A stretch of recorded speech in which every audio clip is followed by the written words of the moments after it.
All right, so today we're gonna show you something that we've never shown you before. No, I'm not gonna take my pants off, you perverts. I'm gonna show you how to warm up today. So first thing we need to do to warm up is we need to actually get warm. And the easiest way to get warm is to do something like the hip circle. Now you can do a bunch of other things. You can ride on a stationary bike, or you can do jumping jacks, or you can jump rope. But the point is you wanna try to find something really easy to do, something that's really simple as soon as you get out of the car, something that's very easy for your body to handle, that's kind of low impact. So it could even be, just walking on a treadmill, or even just going for a walk, walking with the sled. There's a lot of options. For me, I like to throw on the hip circle, and I like to just kind of walk around.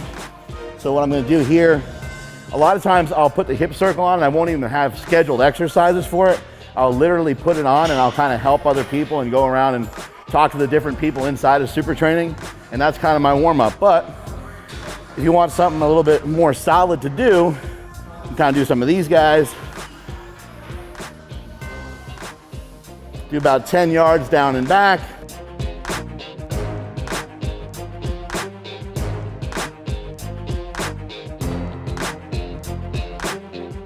I would normally do that twice, 2 trips down and back, about 10 yards total. You can go a little further if you'd like.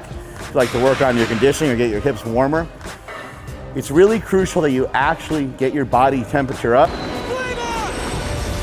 that you actually get yourself a little bit warm, because what we're trying to do with the mobilizing exercises that we're going to incorporate in a little bit, we're trying to actually kind of cut through the muscles, get through some of these tissues to really open up the joint. The joint's not going to open up if our muscles are like Mark Bell's muscles and they're like this all the time.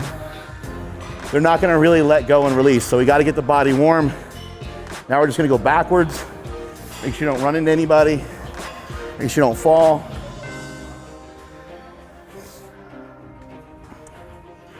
Now the thing that's a real bitch about the squat, now we're gonna go forward. The thing that's a real bitch about the squat is we got a lot of joints. There's that word again, joints. We got a lot of joints. 420, 420. We got a lot of joints to worry about when it comes to the squat. In fact, pretty much all of them are involved. We got our wrist, we got our elbow, we got our shoulder. We also have the hips, the knees, and the cankles. So we have a lot of things to warm up, especially for me, because I'm not very mobile. So I gotta figure out, not only, the lower body is actually almost the least of my worries when it comes to this kind of stuff, but that's what I'm gonna mobilize and warm up today. I'm gonna show you a little bit of the upper body stuff as well. But for me, getting the upper body wedged in the proper position, that's why you guys see me out here all the time like this. For me to get myself wedged in the proper position and get that proper back tightness, that's a huge part of the squat for me. And when I figure that out and I'm able to get in a better position, I'll squat 50 more pounds. One more trip this way. Just take your time, make sure you're getting your warm-ups in. You want to use, a little bit of precaution. It's going to save you a lot of headache and a lot of agony and a lot of pain. So that's the hip circle. I'm just going to actually just leave it on as I do some of these other exercises. And the first thing that we're going to get into is going to get into a little bit of the upper body. So for those of you that love bench pressing, this is a way to cheat the system. We can now bench press every day. Squat every day? Fuck you, we're benching every day. So now we're just gonna come back here. Got these massive 10-pound dumbbells. We're just gonna try to get the upper body to open up a little bit. An incline curl, I don't know why, but an incline curl is just death. And it's not just me. It's a lot of other athletes that are in here, a lot of other athletes that power lift. The shoulders get so tight and the biceps get so tight, and we get in such a douchebag position all the time. It's really hard to get that shit to open up. So if you just lay back in here, just try to let your arms just kind of rest in this position here. You can try the incline at some various spots. But I'm just trying to get, again, all the joints are involved. The elbow, the wrist. So we're gonna do one here, a couple reps. No real science. This isn't to worry about how many reps and how many sets. We're just trying to get shit warmed up. We're just trying to feel better. A really good reference point for some of this stuff is the way, now we're doing like a fly, incline fly. The way that the Olympic lifters warm up, the Max Aidas of the world, and then even some of the power lifters like a Chad Wesley Smith, who has a throwing and a track background, track and field background. The way that those guys warm up, those guys have it right, because Chad will get in the bottom of the squat and you'll see him go like this, and then he'll aggressively pop out of the hole once his body starts to feel warm. What those guys are doing is they're trying to find those corners and those pieces that are jacked up for the day. They're trying to get feedback from their body, trying to get their body to open up and loosen up so they can break parallel and get in a good, strong position for the day. And that's what we're after when we're trying to mobilize and trying to warm up.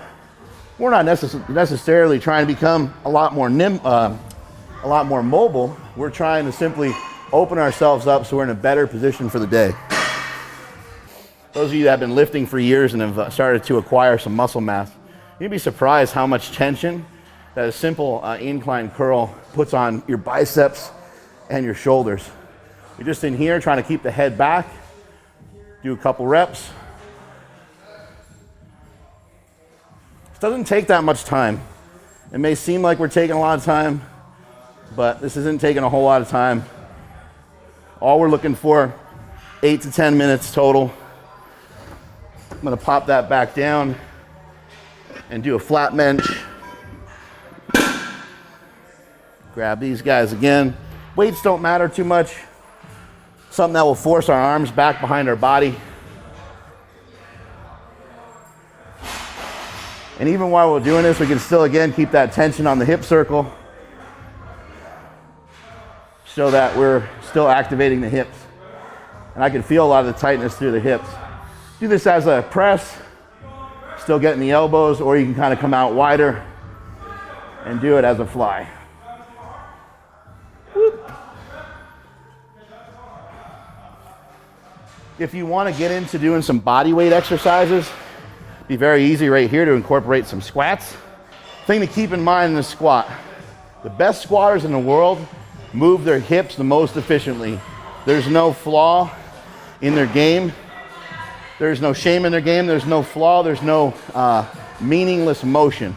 It's all just a drop of the hips. So if we find a friend here, like this 25-pound dumbbell, been in the gym as long as me, you start talking to the weights. Anyway, 25-pound dumbbell is going to help you counterbalance, and it's going to help you get cut through that tightness of the hips, and it's going to allow you to squat a little bit lower. I still have the hip circle on, so we still got a little tension there. Now we're going to push the weight out in front of us, and we're going to be able to squat down a little lower.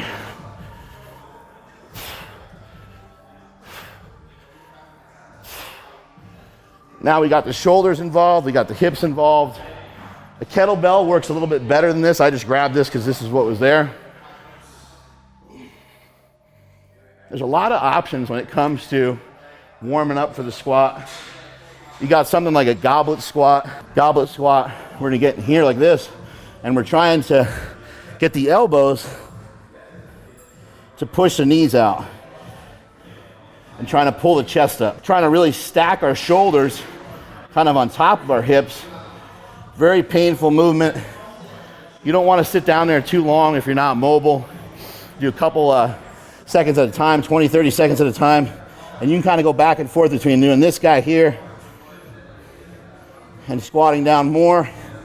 And again, trying to pull the chest up. By now, you guys are like, why am I taking mobility advice from this guy that can't move?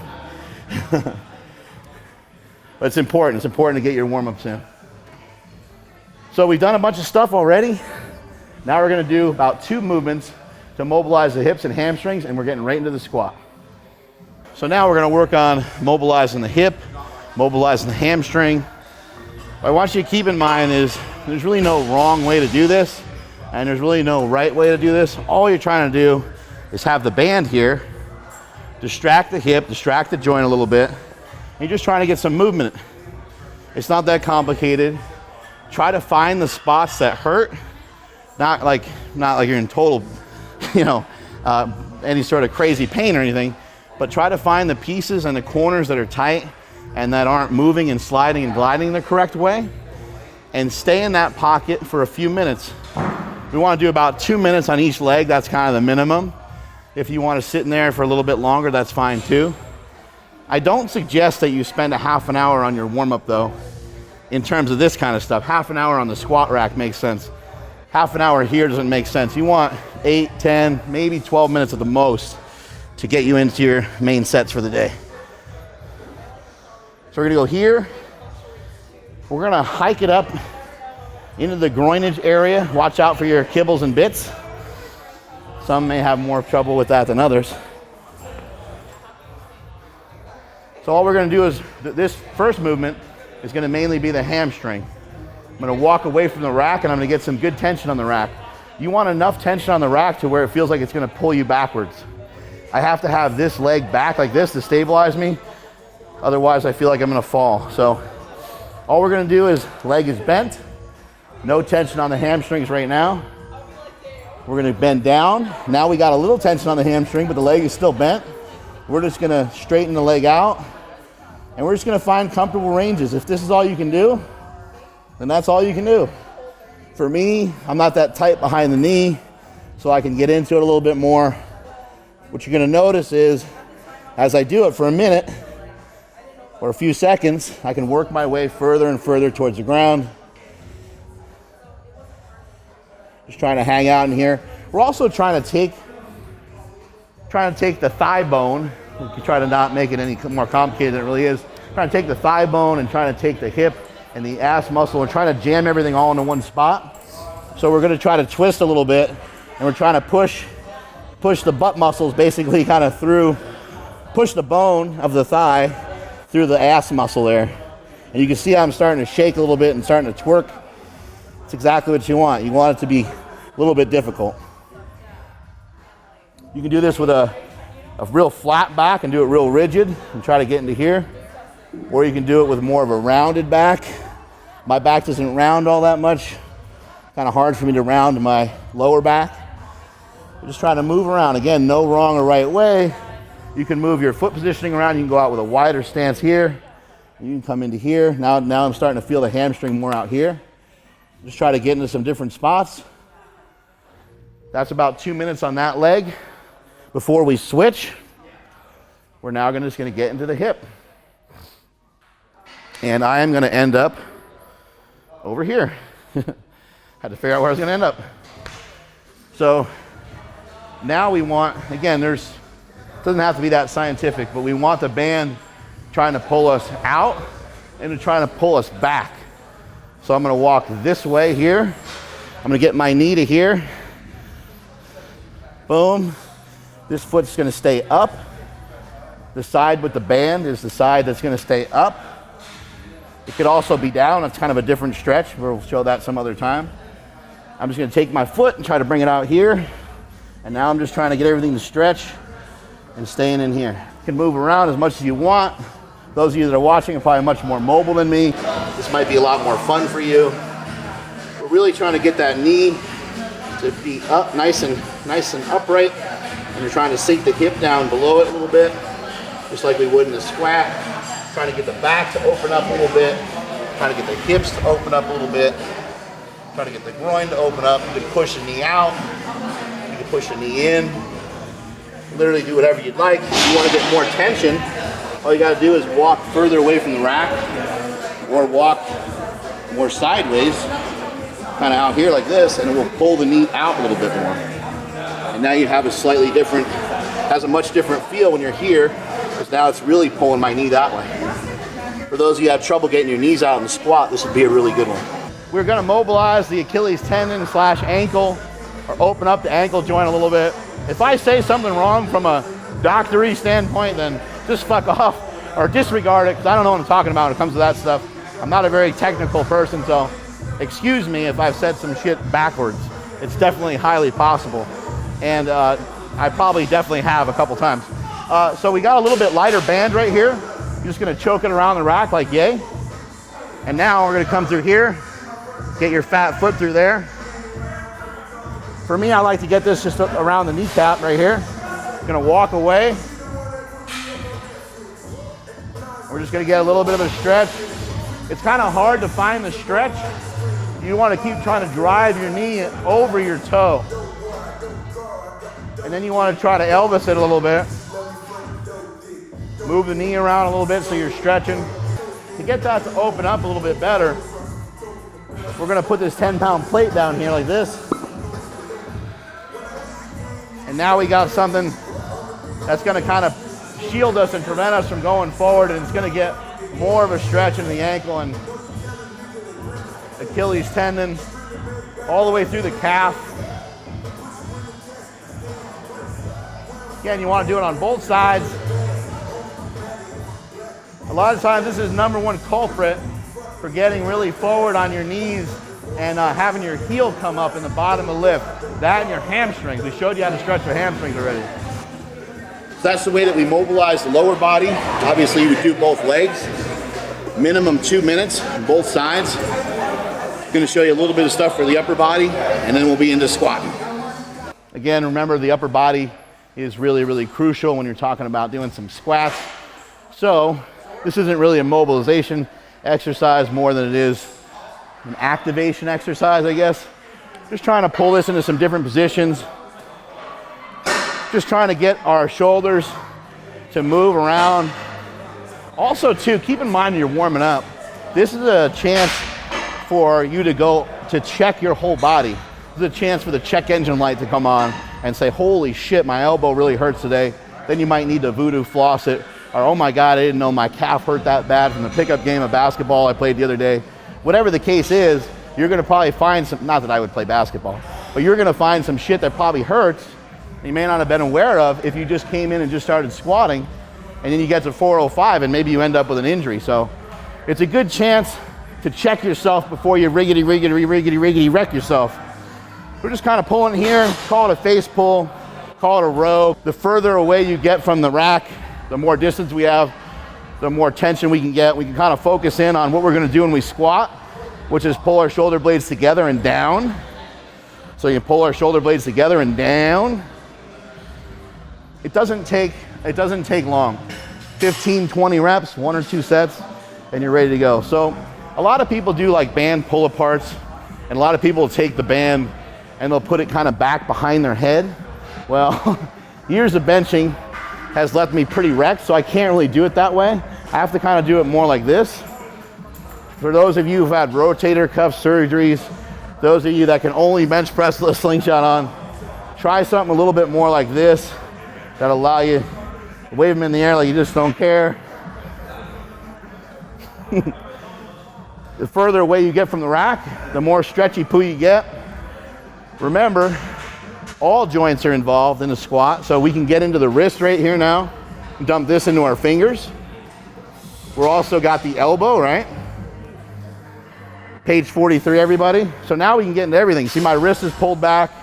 I can get further and further away, create more and more tension. Just keep moving away from the rack.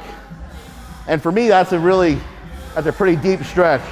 For a lot of you guys out there, it might not bother you. Might have to get really far away from the rack, or maybe even use a different band.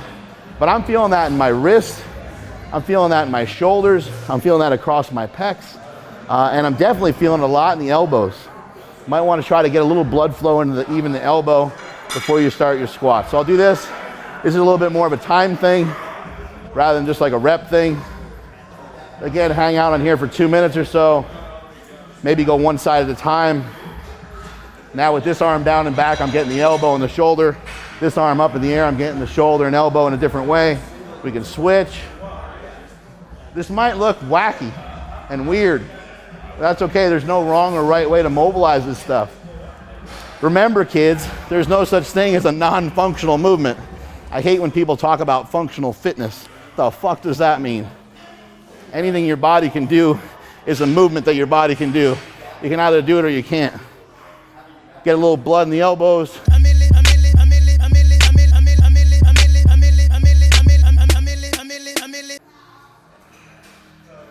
I feel ready to go.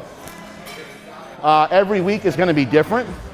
Some weeks you'll have to take that extra shit before you walk out the door, and it makes you 15 minutes late to the gym. You may not have all the time in the world to do all the stuff that you need to do, but you gotta do something. You gotta make sure your body is right in order to be able to get it tight for the workout. So take that little bit of precaution and don't end up having to get an MRI and having to go to the doctor and having to try to figure out what's wrong with your knee all the time and your elbow and this and that. Take the couple of minutes that it takes to actually warm up the right way, do the shit right, get to the actual movement that you're doing, do that shit right as well. When you're actually doing the movement, make sure your form is correct, make sure you have all that stuff on lockdown, make sure you're eating well, make sure you're sleeping well, make sure you're staying hydrated, and get those warm-ups in. And that is it from Super Training Gym.